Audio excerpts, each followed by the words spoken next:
ఏంటి ఝాన్సమ్మ, మీ ఇంటి వివాహానికి అందరికీ శుభలేఖలు పంపించారు, నాకు పంపలేదు?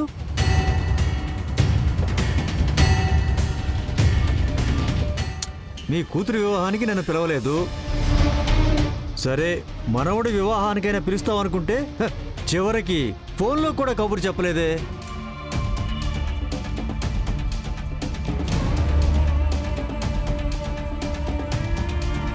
కానీ నేను వదులుతానా? ఝాన్సీ అమ్మ ఇంటి పెళ్లికి పిలవకపోయినా వచ్చి తీరాలి కదా, అందుకే వచ్చేశాను. హలో,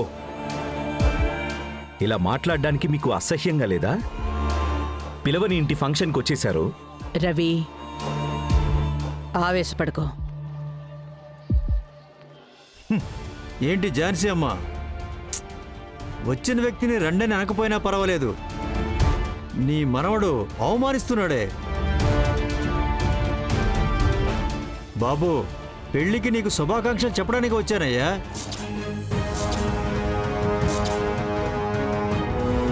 ఇదిగో ఈ బొకేని తీసుకుని నవ్వుతున్నట్టుగా ఫోజు పెట్టు. ఇదిగో తీసుకో. అరే పట్టుకోవయ్యా, ఫోటోగ్రాఫర్ ఫోటో తీవయ్యా.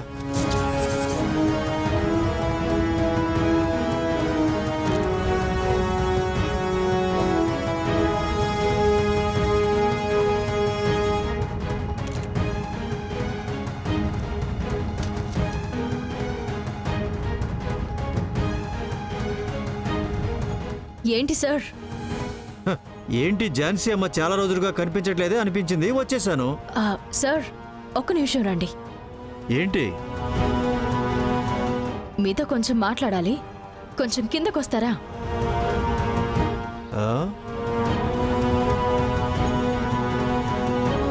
పద.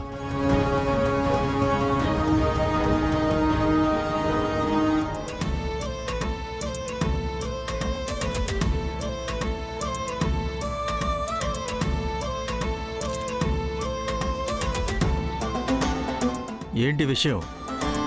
మీ మర్యాద గాలిలో కలిసిపోకముందే మీ అంతటి మీరే బయటికి వెళ్లారంటే అది మీకు మంచిది. ఏంటి బెదిరిస్తున్నావా? ఛ! బెదిరించడం లేదు సార్, కానీ బెదిరిస్తాను. మీరు ఈ వివాహానికి అసలు ఎందుకు వచ్చారు, ఏం చేస్తారనేది నాకు బాగా తెలుసు. అలాగా? ఏదో ఒక ప్రాబ్లం సృష్టించి మా ఝాన్సమ్మను తలదించుకునేలా చేయాలి, ఈ పెళ్లిని ఆపాలి. ఇదేగా మీ మోటివ్?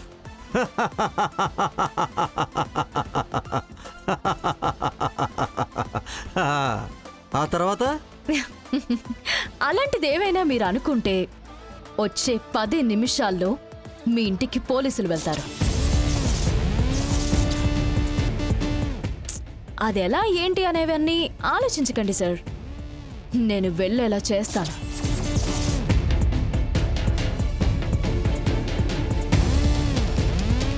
ఈ లోకంలో నిజాయితీగా బ్రతుకుతున్న వాళ్లకే 1000 సమస్యలు వస్తున్నాయి.